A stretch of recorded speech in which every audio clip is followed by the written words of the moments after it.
Raditz is dead, kinda contradicting the name of the scenario. But there may be hope to bring him back if the group can get the Dragon Balls and somehow stop Moro. But that latter thing is the issue right now.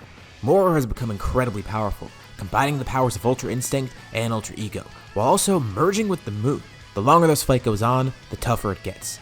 Is this the end for our heroes, or will they live to see another day? We'll discuss all that and more in part 14 of What If Raditz Survived. Let's rewind a few hours. Raditz opens his eyes, and he sees, well, he doesn't know where the hell he is. There's yellow clouds everywhere. A giant pink demon-looking guy, and some path in the shape of a snake. The man introduces himself as King Yemma, telling Raditz he's in another world and was allowed to keep his body. They're not sure how long he's going to be here, or if it's going to be permanent, but in the meantime, he can head over to one of Goku's old friends. And just like that, Raditz disappears. King Yemma doesn't even realize. He moved that quickly? He arrives on King Kai's world with a shockwave. King Kai and his pals are blown back, being flung around the planet, and Raditz catches him, apologizing, not realizing that he'd land on such a small place. King Kai asks Raditz how he feels, and it's surprising. Raditz felt a lot of pain before, but now he feels perfectly fine. He thought he'd go to hell, but apparently he's been redeemed. Who would have thought? But King Kai tells him to consider what he's gone through. It's definitely been long enough and he's become a much better person. So, what are they supposed to do now?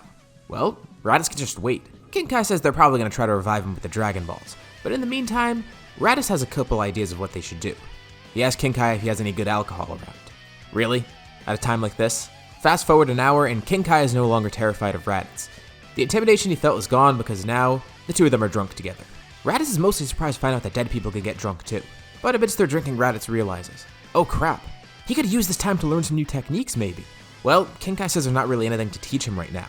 There is Kaioken, but that might take a while to teach and he doesn't know if Raditz will actually have any use of it. Also, King Kai's not really in a proper state to teach right now. Thankfully, Raditz is actually okay, with a much higher tolerance. But King Kai says he knows exactly where to send Raditz. There's something he can learn from a few other people in Otherworld. As he sends Raditz off, King Kai gets in his car. Raditz tells him to watch out with that, and King Kai says he's fine to drive. As Raditz leaves, King Kai drives a little bit around his planet and then crashes into a tree, with Raditz watching from far away. How did he manage to do that? Now we go back right to where we left off. Of course, Goku and Vegeta immediately jump back in the fight with Moro. Most of Moro's power is stored within the moon because that's the only way he can contain it. But even so, there's no way for Goku to finish Moro off. At one point he is able to destroy one of Moro's bodies, but another one comes out of nowhere. Vegeta tries to help as well, and he realizes that he's probably going to have to go to the moon itself if he wants to solve this. But at the same time that's kind of tough because Moon Moro is launching a bunch of beams right down at Earth. Everyone's trying to defend against it, and his sights are set on Vegeta because he knows Vegeta's probably going to try to come up there. And since that's where most of his power is stored, the attacks coming from the moon are incredibly powerful. Ultra Moro is just too much for them to handle. But if they had a little more power, a little more time on their side too, maybe they could figure out a way to rectify this. Vegeta splits a piece of himself off, which morphs into a clone of him, then teleporting to the moon. One of the good things is the moon probably won't be able to absorb his power because it has no arms, and Moro's gems aren't working anymore. He's going to attempt to do Force Spirit Fission on the moon, but it might not be a quick process, especially since he's dividing his power up. Some of him still needs to remain here so Piccolo and Goku have some help defending Earth. If they had Raditz here, that would be great. Once again, a massive attack is launched from the moon. The mouth on the moon opens, launching a giant beam, with Piccolo, Goku, and the main Vegeta defending against it. Piccolo even cracks a joke mid-battle, saying that once again him and Goku are combining their power against the power of Raditz. Kind of, in a weird way. As they counter this beam, another copy of Moro flies down, trying to interrupt him.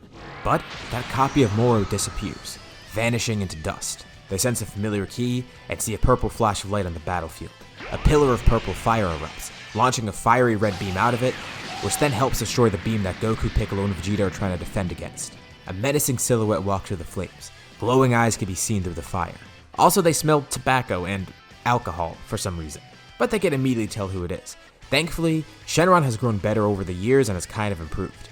And while these three were fending off against Moro, a couple other fighters spearheaded by Gohan were able to gather the Dragon Balls. The big issue is the fact that Namek was erased. But as they make the wishes, they figure out it was only Namek that was erased. All the other planets, they're still there. And the people on Namek, they weren't Hokkaido, they just died from the explosion and being in space.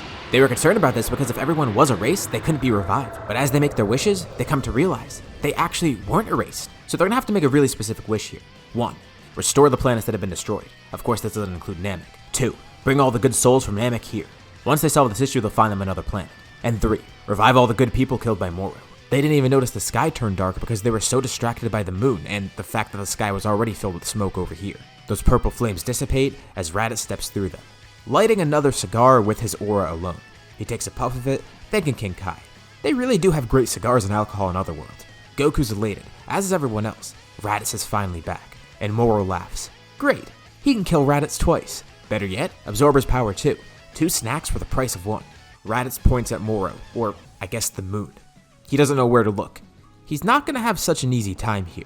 And this is Vegeta's cue. It's a perfect distraction. He splits off another piece of himself, which teleports up to the moon too, merging with that other Vegeta out in space. Slowly starting to use Force Spirit Fission on the moon. They could finally start taking his power. But they are still going to need to buy some time. It's like Vegeta told them. It's not going to be a quick process. Especially if he gets noticed up there, which Moro might actually notice him soon. And he already knows Vegeta is a threat. He just hasn't seen him go up to the moon yet. Raditz joins in on the fight, fending off against more Moro clones. Goku asks where Raditz ended up. Surprisingly, in Otherworld.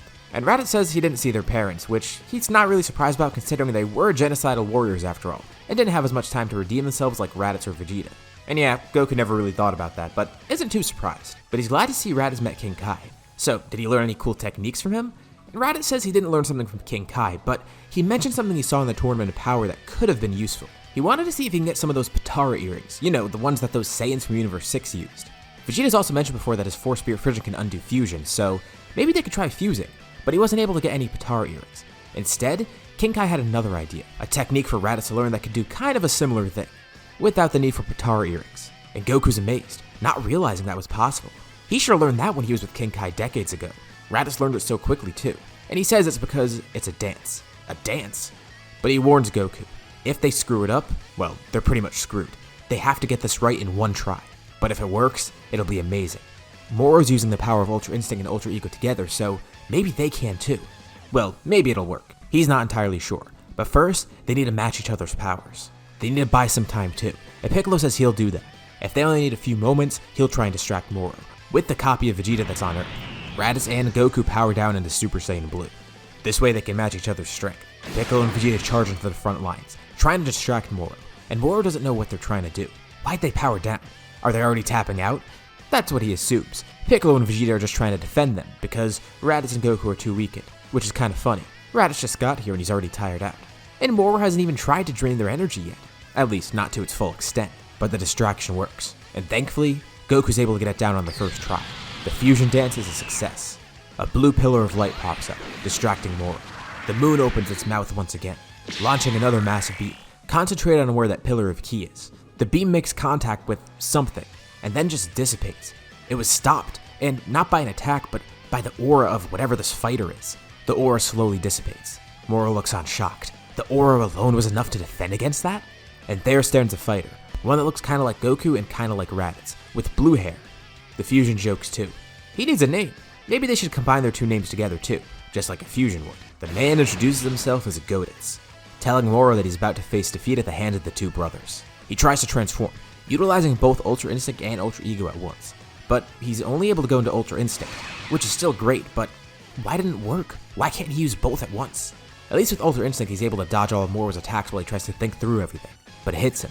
The two forms, they inherently conflict, and using both great powers together might actually run down the fusion even further.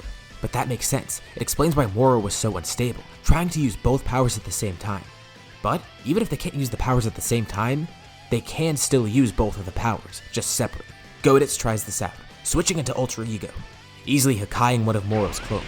It worked, and actually, this is perfect. With the power of Ultra Instinct, his body's reacting on its own too. So when he attacks, he automatically switches into Ultra Ego and immediately back into Ultra Instinct. The way he maneuvers himself, all his movements, they're done by Ultra Instinct, but all the attacks, they're performed by Ultra Ego. Also, he is incredibly fast, but with so much going on at once, he does take one occasional attack, and his body's smart enough to react on its own, turning to Ultra Ego when taking those attacks, growing stronger as he does so. He's the ultimate warrior. Nothing can stop him now. He rapidly starts jumping around, with more Moro clones coming down to the surface of Earth. Thankfully, Vegeta's still draining energy from Moro, but since it isn't working fast enough, Goditz's plan is to just destroy the moon. Not really ideal, but hey, it wouldn't be the first time they lost the moon. And Moro sees what they're trying to do. Goditz flies up farther and farther, getting close to the atmosphere. One hand is behind him, charging Hakkai. The other hand is used to attack the Moro clones, destroying them with ease, even using them as footing to jump off of to propel himself up even further. Thanks to the guidance of Ultra Instinct, the moon's expression changes. Looking angry, frustrated, the moon is surrounded by a brilliant glow. A purple light, Fine, if they want to play like that, he'll do the same. He wanted to enjoy them as snacks, but there's no point if he's gonna die here. He'd rather preserve himself. The Moon Moro is empowered by Ultra Ego. No more clones appear. 2 giant arms grow out of the moon, and the moon starts barreling towards Earth. And it's only just now that Moro notices. He feels weaker. As he tries to summon all the power, some of it's missing. Vegeta's been attacking him this entire time he didn't even realize. He creates one Moro clone to try and attack Vegeta in space, but Vegeta's already gone, with that clone of him returning back to Earth, assimilating into the main Vegeta. Now it can use Spirit Fission remotely, draining energy from the moon as it draws closer and closer to Earth. But as Vegeta uses Force Spirit Fission, he realizes a lot of the energy he's stealing from the moon, some of it is Raditz's. Actually, a good chunk of it. He tried returning most of it to Namek where it originally was from, but there's a lot left over, some from Goku and most from Raditz. He separates it out, then flinging an orb of energy up at Goditz, empowering the fusion even further. One of the moon's arms barrels towards Earth, trying to punch Goditz, but he lifts an arm up, defending against it, as the arm then gets eradicated by a Hakai. The other arm punches him, but instead of blocking it, Goditz punches right through it, quickly shifting to Ultra Ego, penetrating right through the moon, leaving a hole right in the middle of it glowing purple, and Moro can't regenerate from it. He turns around. The moon in the sky looks massive. It's much closer to Earth than it should be, and once more, it unhinges its jaw, launching a massive mouth beam right out in space. But Goditz is still charging that attack. With one hand drawn behind him, he then puts the other hand backwards, cupping the two together. The beam gets closer and closer, and he waits for the right time, also maneuvering himself so Earth doesn't get caught in the blast. He'll call this a destructive shining Kamehameha, launching it at Moro's beam. An army of Moro clones launches out of the moon as the moon grows smaller and smaller, trying to launch their own attacks in unison with the moon. But nothing works. The attack hits Moro's attack directly, penetrating right through it, erasing it as well as erasing all of the other Moro clones. This isn't just a normal beam attack, it's imbued with the energy of a destroyer. It's essentially a long-range Hakai, and hits the moon head-on, first launching it far away into space, then exploding with a brilliant light, turning into dust in the middle of nowhere. Goditz flickers back into Ultra Instinct, with his body launching himself back down to Earth, not even realizing how close he was to exiting the atmosphere. That would have been disastrous, and immediately after, he defuses, with the two brothers descending downwards onto the planet. Raditz jokes with Goku. Well, at least he didn't merge with Earth. The moon, that's replaceable. The two laugh as everyone else rushes up towards them. They can't believe it. They actually did it. Moro has been defeated, and everything is restored back to normal. Well, besides the moon. But in the grand scheme of things, that is not a major loss at all. So what happens following this? Well, the events of the Granola arc might still be set into motion, with a piece of 7-3 being found on Earth, and the arc starts much like normal. Granola makes a wish to become the strongest in the universe, because even without Frieza out there, he still gets word from the Heaters that Saiyans are out there. Not to mention, the Heaters are out there too. He wants to become strong enough to destroy them as well. The Heaters say that the Saiyans that are out there are apparently very strong, which encourages Granola to do this. All he needs to do is destroy them, and then he'll be safe. There's no Frieza to get rid of because there's no Frieza. The Heaters go to Earth, getting Raditz involved in their scheme too, not just Goku and Vegeta. Vegeta can tell something is very off though, and due to his suspicion, he tries to read the minds of everybody on the ship, an ability from his Majin side that should be very useful here, because he figures out the true motives of the Heaters. Goku and Raditz are chilling on the ship, and suddenly they hear a bunch of explosions. The ship begins shaking a bunch, and Raditz is pissed. He was just enjoying the minibar here, and Goku was enjoying the amenities too. Vegeta then teleports over to them, saying he'll explain on the way. He teleports the two of them out of there as the ship explodes. They arrive on a strange planet. This is Planet Cereal, and Vegeta explains everything to them. Apparently, the Heaters were just tricking them, and he knew their motives, so he just killed them on the spot. Without Frieza around, it left a power vacuum, and it only was natural for the Heaters to try to take advantage of that. They would have become the next Frieza Force, so now they're gone. But what about that guy that they were supposed to fight? Well, their question is answered immediately, because right when they arrive on the planet, a bunch of Ki blasts fly out from a forest nearby. Vegeta jumps in front of Goku and Raditz, taking the brunt of them. They all do a lot of damage, but Vegeta just simply regenerates from it. Not a big deal. Granola steps out confused, and Vegeta tells Granola not to attack. He could explain everything. He understands why Granola might be concerned right now, especially with a bunch of Saiyans here, but Vegeta could tell him everything about who they are, why they're here, and what actually happened. Granola doesn't really want to hear it, and he attacks Vegeta again, but they do nothing to Vegeta. Yeah, the Vital Point attacks are very good, but against someone that can infinitely regenerate, it's not really going to do much. He's able to stretch one of his arms out, wrapping it around Granola, holding him so he can't escape. He just wants to explain. Actually, he could do something even better. He places a hand on Granola's forehead, essentially transferring the information right into Granola's mind. There, that was quick. He lets Granola go, and Granola tries to process all the information. First of all, how the hell did Vegeta do that? But that was also explained. He's not really Vegeta. He's something else too. But that's besides the point. Everything was explained to Granola. The Saiyans aren't threats. The Heaters were, and they're dead now. They just avoided a very big misunderstanding. And this is all very weird for Granola. Vegeta says they don't need to bother him any longer. He does seem pretty strong though, so maybe they'll get to see him again one day. Vegeta apologizes for the inconvenience, turning back to the two brothers, who just look on completely speechless. Damn, what a waste of a trip. Well, at least Raditz got to raid the Heater's minibar. They had some pretty good space alcohol there, and he asked Vegeta, can he make a shot glass out of thin air or something? Vegeta looks at Raditz and it looks like he's disappointed at first, but then he bursts out into laughter. He creates 4 shot glasses, and Raditz chuckles. He beckons Granola over there. At least let him buy Granola a shot for his troubles. Granola has no idea what to do, so he walks over awkwardly, and the 4 of them all take a shot together. Here, he leaves Granola with a bottle too. Consider that a gift for his troubles. Vegeta then teleports the other 2 away, with Granola not knowing what to think at all.